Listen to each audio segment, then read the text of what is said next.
Hello everyone, welcome on my channel. हमने एक series start किया है जिसमें हम a mirror of one word substitution अभी कर रहे हैं। और अभी तक हमने 2 वीडियोस बनाए हैं जिसमें हमने 100 वन वर्ड सब्स्टिट्यूशन को कर लिया है। इस वीडियो में हम 100 से लेके 150 तक के वन वर्ड देखेंगे। तो अगर आपने पहले के वीडियोस नहीं देखे हैं तो आप मेरे प्लेलिस्ट में जाके उसे देख सकते हैं। तो बिना देर किए हम वीडियो को स्टार्ट करते हैं और 101 क्वेश्चन नंबर हम देखते हैं। Bitter and violent attack in words, यानी कि तीखा और उग्र अटैक किसमें? वर्ड्स में। तो इसको हम क्या बोलते हैं? डाइट्राइब कहते हैं, और हिंदी में इसे उग्र भाषण या कटु निंदा हम कहते हैं। जनरली आपने देखा होगा कि जब इलेक्शंस होते हैं तो जितने नेता होते हैं वो एक दूसरे पे जो है बिटर और वायलेंट अटैक करते हैं, किसमें? वर्ड्स में करते हैं। तो उससे आप इसको कनेक्ट करके ध्यान रखिएगा। इलेक्शन के समय ही आपको ये चीज़ें ज़्यादा देखने को मिलती होगी। अगला हम देखते हैं blessing given by A priest, यानी कि कोई भी पुजारी या कोई पुरोहित अगर है या पादरी कोई है, उसके द्वारा जो आशीर्वाद दिया जाता है उसे हम कहते हैं बेनिडिक्शन, और हिंदी में इसे बोलते हैं हम आशीर्वाद या मंगल कामना। जब भी आप किसी प्रीस्ट के पैर वैर छूते हैं तो आपको क्या करते हैं? बेनिडिक्शन देते हैं, यानी कि आशीर्वाद देते हैं। अगला हम देखते हैं blood feud in which the relatives of the dead और इंजर्ड टेक रिवेंज। इसका मतलब हुआ क्या? बदला लेना किसी से। आपने जनरली देखा होगा जो इंडियन मूवीज होती है, बॉलीवुड की मूवीज होती है, उसमें काफ़ी ऐसी पिक्चरें हैं जिसमें ये बदला लेने वाला जो है ये चीज़ें दिखाया गया है। जैसे एक मूवी आपको याद होगा, कौन सा? राम लखन। इसमें क्या होता है, इसके फादर को जो है वो मार दिया जाता है, तो बाद में ये राम और लखन जो हैं ये उसका बदला लेते हैं। तो इसे हम बोलते हैं वेंडेटा, और हिंदी में इसे बोलते हैं वंश परंपरागत झगड़ा या कुलवैर। जो वंश का झगड़ा चलता आ रहा है उसी को हम वेंडेटा कहते हैं। तो इससे कनेक्ट करके ध्यान रखिएगा। अगला हम देखते हैं board of directors in A company और ऑर्गेनाइजेशन। कोई भी कंपनी या कोई संगठन जो है उसमें जो बोर्ड ऑफ डायरेक्टर्स होते हैं, यानी कि निर्देशकों का जो मंडल होता है, तो उसे कहा जाता है डायरेक्टोरेट, और हिंदी में इसे बोलते हैं हम निदेशक मंडल। जनरली आपने देखा होगा कंपनी में बोर्ड ऑफ डायरेक्टर्स होते हैं, वो कोई भी फैसला जो है वो सारे बोर्ड ऑफ डायरेक्टर्स बैठ के लेते हैं। तो इससे कनेक्ट करके ध्यान रखिएगा। अगला हम देखते हैं body of a human being और एनिमल इम्बाल्म फॉर ब्यूरियल, यानी दफन करने से पहले आपने देखा होगा कि बॉडी पे जो है कुछ केमिकल लगा दिया जाता है ताकि बॉडी जो है वो ज़्यादा खराब ना हो। तो ये जो बॉडी होता है जो केमिकल लगा के कुछ देर के लिए प्रिजर्व किया जाता है ताकि जो लोग हैं उनसे आके अंतिम दर्शन कर सके, तो उसे हम बोलते हैं मम्मी, और हिंदी में इसे परिरक्षित शव बोलते हैं। अगला हम देखते हैं बॉडी ऑफ डेलीगेट्स। डेलीगेट्स का मतलब क्या होता है? प्रतिनिधि। किसी भी देश का वो प्रतिनिधित्व करता है दूसरे देश में जाके, तो उसी को हम डेलीगेट्स कहते हैं। इसका जो बॉडी होता है, जिसका समूह जो होता है, उसे हम क्या कहते हैं? तो उसे बोलते हैं हम डेलीगेसी, और हिंदी में इसे बोलते हैं हम प्रतिनिधि मंडल। अगला हम देखते हैं body of people living one place district etcetera, यानी कि व्यक्तियों का ऐसा समूह जो एक जगह पे रहते हैं या एक डिस्ट्रिक्ट पे रहते हैं, ठीक? तो उन्हें क्या कहा जाता है? तो उन्हें कम्युनिटी कहा जाता है, और हिंदी में इसे हम बोलते हैं समुदाय या जन समुदाय। आपने सुना होगा इंडिया में काफ़ी सारे कम्युनिटी हैं, समुदाय हैं, ठीक? जैसे कि जैन कम्युनिटी आपने सुना होगा, SC ST कम्युनिटी सुना होगा। तो बहुत सारे जो है कम्युनिटी इंडिया में एग्जिस्ट करते हैं।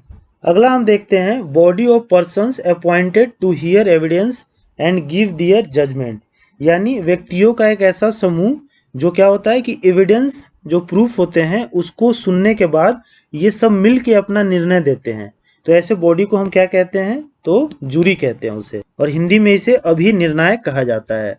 आपने देखा होगा कि इसमें क्या होते हैं कि अलग अलग फील्ड के एक्सपर्ट्स जो हैं वो जूरी में शामिल होते हैं, और ये जो एविडेंस होता है उसको ये सुनते हैं, और सुनकर ये अपना जो है डिसीजन देते हैं किसी भी केस में। तो इसे हम जूरी कहते हैं, ध्यान रखिएगा इसको। अगला हम देखते हैं बॉडी ऑफ वोटर्स। जो वोट देते हैं उनके समूह को क्या कहा जाता है? तो उसे इलेक्टोरेट कहा जाता है, और हिंदी में इसे हम बोलते हैं निर्वाचक मंडल।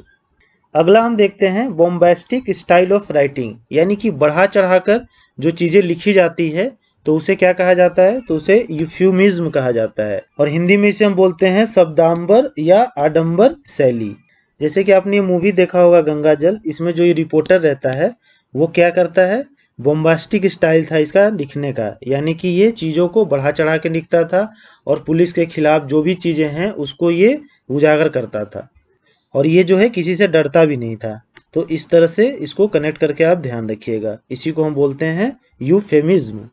अगला हम देखते हैं, ये गलती से हो गया है यहाँ 111 111 नंबर है ये, ठीक। बोनी फ्रेमवर्क ऑफ ए ह्यूमन और एनिमल बॉडी, यानी कि जो हड्डी का ढांचा होता है इंसान का और जानवर के बॉडी का, उसे हम क्या कहते हैं, तो उसे स्केलेटन कहा जाता है, और हिंदी में इसे अस्थि पंजर कहते हैं। देखिए जैसे ये ह्यूमन स्केलेटन है।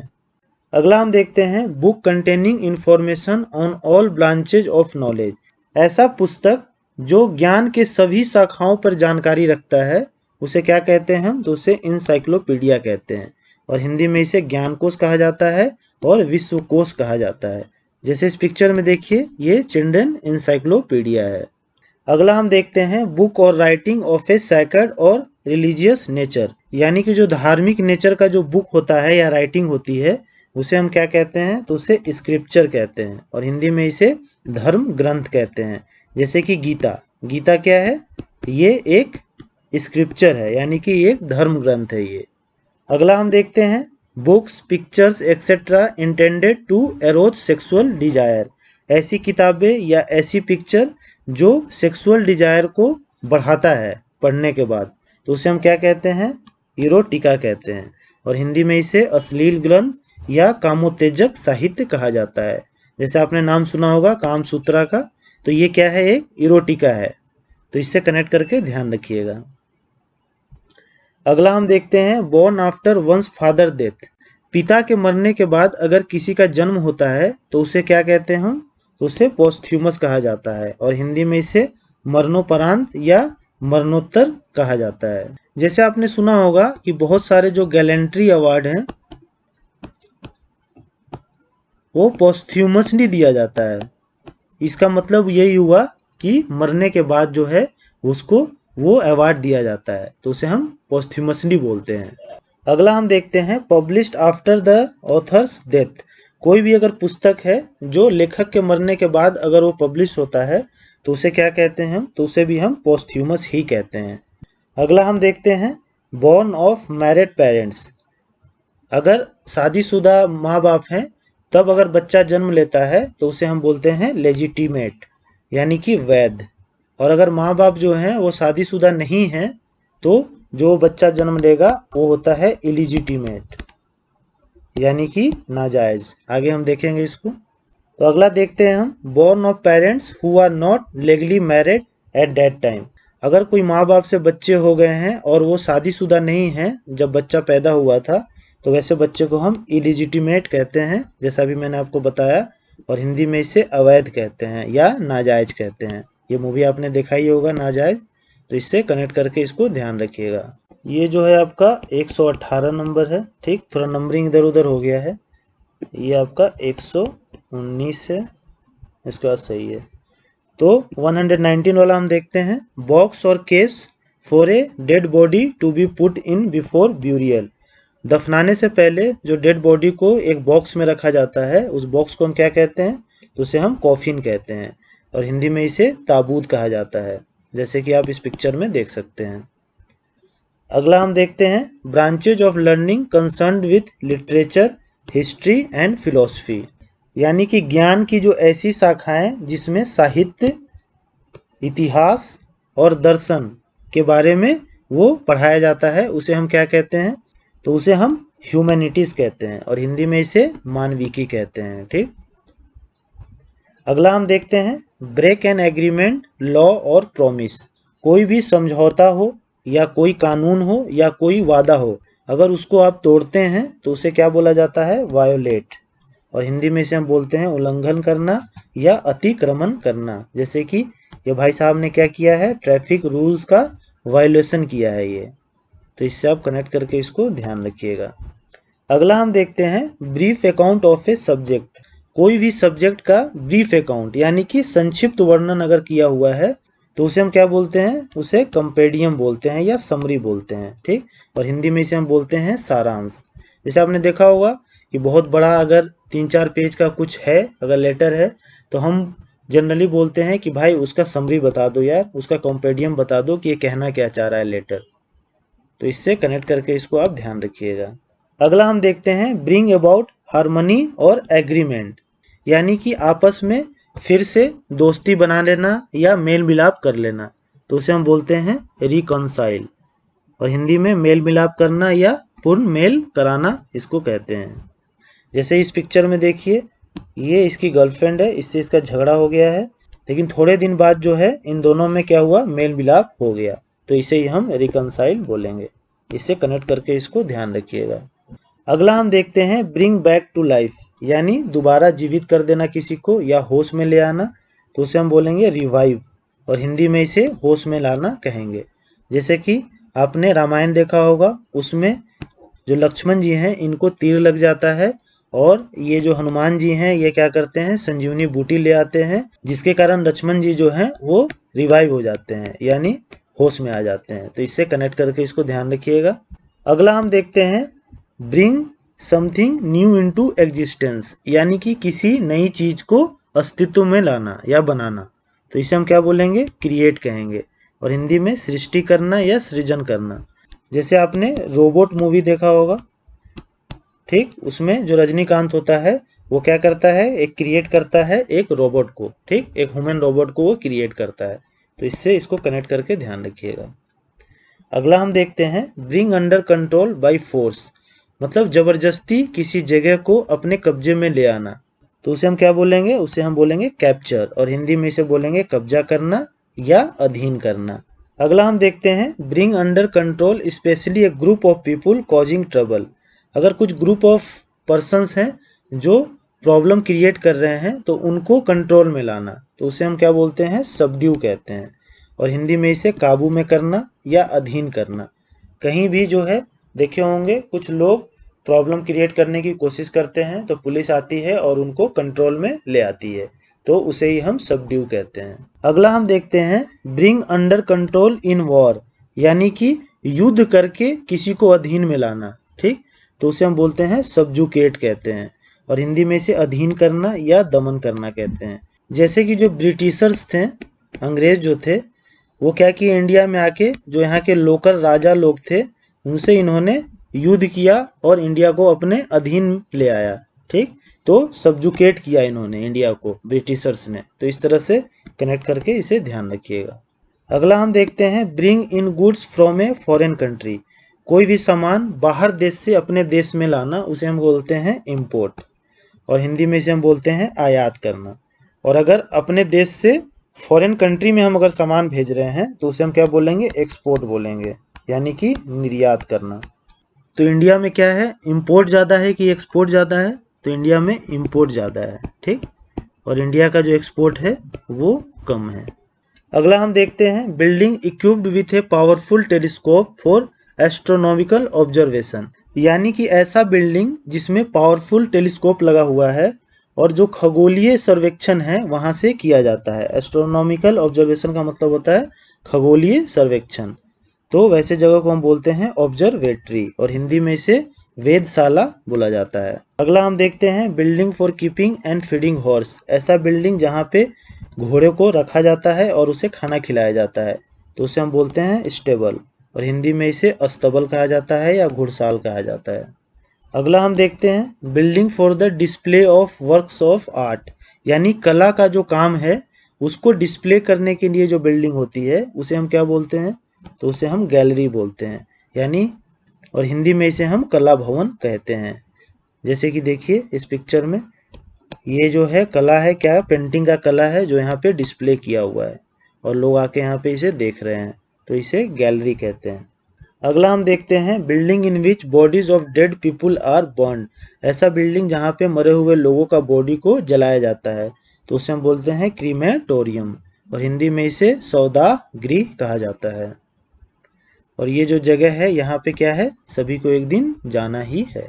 अगला हम देखते हैं building in which historical things are kept, ऐसा बिल्डिंग जिसमें ऐतिहासिक चीज़ें रखी जाती है, तो उसे हम क्या कहते हैं, तो उसे म्यूजियम कहा जाता है, और हिंदी में इसे हम संग्रहालय कहते हैं। अगला हम देखते हैं building in which Monks live. ऐसे बिल्डिंग जिसमें मॉन्क्स रहते हैं। मॉन्क्स का मतलब क्या होता है? सन्यासी या योगी, तो उसे बोला जाता है मोनेस्ट्री। और हिंदी में इसे हम बोलते हैं मठ या आश्रम। बुद्धिस्ट मोनेस्ट्री जो है, आप अगर लद्दाख ले जाएंगे तो आपको काफ़ी देखने को वहाँ पे मिलेंगे। और यहाँ जो बौद्ध भिक्षु होते हैं वो सब यहाँ पे रहते हैं। अगला हम देखते हैं बिल्डिंग और statue etcetera constructed to keep alive one's memory और इवेंट। कोई भी ऐसी बिल्डिंग या कोई भी ऐसी मूर्ति वो इसलिए बनाया जाता है कि किसी का मेमोरी जो है उसको जिंदा रखा जाए। तो ऐसे चीज़ों को हम क्या बोलते हैं? तो उसे मोनूमेंट कहा जाता है। और हिंदी में इसे हम स्मारक कहते हैं या प्रतिमा कहते हैं। जैसे ताजमहल जो है वो क्या है? एक मोनूमेंट है। ये जो है किसके याद में बनाया गया था? मुमताज के याद में बनाया गया था, उसके मेमोरी में बनाया गया था शाहजहां के द्वारा। अगला हम देखते हैं building where an audience sit. ऐसी बिल्डिंग जहाँ पे जो ऑडियंस है वो बैठते हैं और किसी को बोलते हुए सुनते हैं वहाँ पे, या कोई प्रोग्राम चल रहा होता है उसको बैठ के देखते हैं। तो ऐसे जगह को हम ऑडिटोरियम कहते हैं। और हिंदी में इसे वचनालय या श्रोता कक्ष बोला जाता है। अगला हम देखते हैं building where dead bodies are kept. ऐसा बिल्डिंग जहाँ पे मरे हुए लोगों को रखा जाता है कुछ देर के लिए प्रिजर्व करके, तो उसे हम बोलते हैं मोर्चरी। और हिंदी में इसे बोला जाता है सौगरी, मुर्दाघर या शवागार। अगला हम देखते हैं building where military weapons are prepared and stored. ऐसे बिल्डिंग जहाँ पे मिलिट्री वेपन्स बनाए जाते हैं और रखे जाते हैं, स्टोर किए जाते हैं, तो ऐसे को हम बोलते हैं आर्सेनल। और हिंदी में इसे हम शस्त्रागार कहते हैं, जैसे इस पिक्चर में आप देख सकते हैं। अगला हम देखते हैं बिल्डिंग वेयर सोल्जर्स लिव। ऐसी बिल्डिंग जहाँ पे सैनिक लोग रहते हैं तो उसे हम बोलते हैं बैरक्स। और हिंदी में इसे सेना निवास या बैरकस कहा जाता है। जैसे आपने ये मूवी देखा होगा भाग मिल्खा भाग, उसमें ये सब जो है क्या है? ये सैनिक हैं और ये जहाँ रहते हैं उसी को बैरक्स कहा जाता है। अगला हम देखते हैं business to be discussed by a committee. यानी कोई भी संस्था द्वारा अगर कुछ विचार विमर्श किया जाता है किसी भी चीज पे तो उसे हम क्या बोलते हैं? एजेंडा। और हिंदी में इसे हम कार्यक्रम कहते हैं। अगला हम देखते हैं call back to the mind, यानी कि याद करना कोई पुरानी चीज को, तो उसे हम बोलते हैं रिकॉल। और हिंदी में इसे स्मरण करना कहते हैं। जैसे इस पिक्चर में देखिए भाई साहब ने अपना चाबी कहाँ रख दिया घर का, ये इसको रिकॉल कर रहे हैं, याद कर रहे हैं। अगला हम देखते हैं calmness of mind and temper, यानी कि मन तथा मिजाज की जो शांति होती है उसे हम क्या बोलते हैं? तो उसे इक्वेनिमिटी कहा जाता है। और हिंदी में इसे संतुलन, धैर्य, समचित्तता जो भी है ये कहा जाता है। और ये जो संतुलन है वो कब आएगा? जब आप योगा करेंगे। तो इससे कनेक्ट करके इसको ध्यान रखिएगा। अगला हम देखते हैं कैपेबल ऑफ बीइंग अवॉइडेड, यानी ऐसी चीज जिसे हम अवॉइड कर सकते हैं तो उसे हम क्या बोलते हैं? अवॉइडेबल। और हिंदी में इसे टालने योग्य या परिहार्य कहा जाता है। जैसे ये भाई साहब जो हैं इस भाई साहब को अवॉइड कर रहे हैं। अगला हम देखते हैं कैपेबल ऑफ बीइंग ब्रोकन, ऐसी चीज जो टूट जाए तो उसे हम क्या बोलते हैं? ब्रेकेबल। और हिंदी में इसे भंगूर कहा जाता है या भंजनीय कहा जाता है। और क्या टूटता है? एक ही चीज है, दिल जो है वो टूट जाता है। और आपने गाना भी ये सुना होगा, शीशा हो या दिल हो, तो इससे कनेक्ट करके इसको ध्यान रखिएगा। अगला हम देखते हैं capable of being brought into agreement और रिकंसाइल्ड। इसका मतलब ये हुआ कि अगर किसी के बीच में कुछ लड़ाई वड़ाई हो गया है तो उसको हम मिला सकते हैं, तो उसे हम बोलते हैं रिकॉन्सिलेबल। और हिंदी में इसे बोलते हैं समझौता योग्य, समाधेय, अनुकूल। दो अगर गुट के बीच में लड़ाई हो गई है और बीच में आप जाके समझौता करा के उन दोनों को मिला दे रहे हैं तो उसे रिकॉन्सिलेबल कहेंगे, ये ध्यान रखिएगा। जैसे कि इस पिक्चर में देखिए हस्बैंड जी हैं, वाइफ जी हैं, इनके बीच झगड़ा हो गया है, आप गए इन दोनों को मिला दिए, तो आपने क्या किया? रिकॉन्सिलेबल वाला काम किया है। अगला हम देखते हैं कैपेबल ऑफ बीइंग कनकर्ड और डेट कैन बी कनकर्ड, यानी कि जिसे जीता जा सके, जिस चीज को आप जीत सकते हैं तो उसे हम बोलते हैं विंसिबल। और इसे कनकरेबल भी बोलते हैं। और हिंदी में इसे क्या बोलते हैं? जे। तो इसको एग्जाम्पल से ध्यान रखिए कि मान लीजिए आप एसएससी एग्जाम की तैयारी कर रहे हैं, तो अगर आप मेहनत कर रहे हैं तो ये क्या है? आप इसे कनकर कर सकते हैं, यानी इसको जीत सकते हैं। तो एसएससी एग्जाम आपके लिए विंसिबल है, कनकरेबल है, उसको आप जीत सकते हैं। तो इसे कनेक्ट करके इसको ध्यान रखिएगा। अगला हम देखते हैं capable of being easily set on fire. ऐसी चीज़ें जिसमें जल्दी आग लग जाता है उसे हम क्या बोलते हैं, उसे बोलते हैं हम इनफ्लैमेबल, और हिंदी में इसे ज्वलनशील, ज्वालग्राही, दाह ये सब कहते हैं। ठीक, जैसे कि पेट्रोल है, पेट्रोल क्या है, इनफ्लैमेबल है, इसमें तुरंत आग लग जाती है। अगला हम देखते हैं कैपेबल ऑफ बीइंग एक्सप्लेन्ड या दैट कैन बी एक्सप्लेन्ड। ऐसी चीज़ें जिसे आप एक्सप्लेन कर सकते हैं तो उसे हम क्या बोलते हैं, एक्सप्लीकेबल, और हिंदी में इसे विवेचनात्मक या व्याख्यात्मक बोला जाता है। अगला हम देखते हैं capable of being expressed in words और that can be expressed in words. ऐसी चीज़ें जो हम शब्दों में वर्णित कर सकते हैं तो उसे हम क्या बोलते हैं, एक्सप्रेसिबल, और हिंदी में इसे कथनीय कहा जाता है।